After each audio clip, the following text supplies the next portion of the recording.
ഇനി ഓണത്തിനുള്ള റെസിപ്പീസാണ്. ആദ്യം നല്ലൊരു വെള്ളനാരങ്ങ അച്ചാറിടാം. 1/2 കിലോ നല്ല പഴുത്ത ചെറുനാരങ്ങയാണ് ഇത്. ഒരു പാത്രത്തിൽ വെള്ളമൊഴിച്ച് അതിലേക്ക് വെച്ച് ആവി കയറ്റി വേവിക്കാം.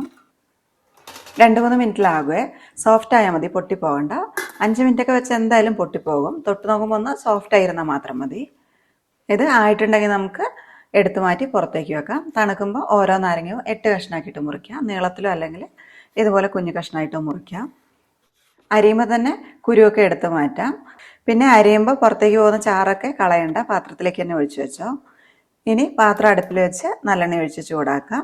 നന്നായി ചൂടായിട്ടുണ്ടെങ്കിൽ കടുകിടാം. മുഴുവൻ കടുകും പൊട്ടിയിട്ടുണ്ടെങ്കിൽ വെളുത്തുള്ളി, ഇഞ്ചിയും മുളക് അരിഞ്ഞതും കൂടെ ഇടാം. ഇത് കാന്താരിയാണ്. കാന്താരി അല്ലെങ്കിൽ പച്ചമുളക് ഇട്ടാൽ മതി. പിന്നെ 2-3 വറ്റൽമുളക് മുറിച്ചതും 2 തണ്ട് കറിവേപ്പിലയും കൂടെ ഇട്ട് ഇളക്കാം. നല്ലൊരു ഗോൾഡ് കളർ ആയാൽ മതി, ഒരുപാട് മൂപ്പിച്ച് കരിയണ്ട.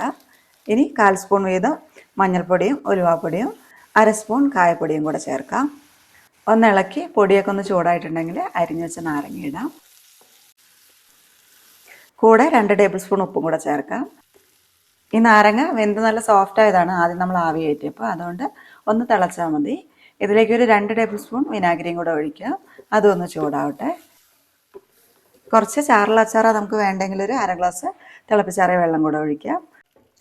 പിന്നെ ടേസ്റ്റൊക്കെ ഒന്ന് ബാലൻസ് ചെയ്യാൻ വേണ്ടിയിട്ട് 1 നുള്ളു പഞ്ചസാരയും കൂടെ ചേർക്കാം. ഇപ്പം ഇത് കുറച്ച് ലൂസായിട്ടാണുള്ളത്, തണുക്കുമ്പോൾ ഒന്നും കൂടെ കുറുകിക്കോളും. ഇപ്പോൾ ഇത് തണുത്തിട്ടുണ്ട്. ഇനി ഉടയുന്ന കുപ്പിയിലിട്ട് അടച്ചു വെക്കാം. 4-5 ദിവസം പുറത്ത് വെച്ച് ഒന്ന് സെറ്റ് ആയിക്കോട്ടെ. പിന്നെ കേടാവാൻ തോന്നുകയാണെങ്കിൽ മാത്രം ഫ്രിഡ്ജിലേക്ക് മാറ്റാം. നല്ല ടേസ്റ്റുള്ള ഈസി ആയിട്ടുള്ളൊരു അച്ചാറാണിത്. ഉണ്ടാക്കി നോക്കണേ. മെഷർമെൻറ്റ്സ് ഒക്കെ കമൻറ്റിൽ ആഡ് ചെയ്യാം.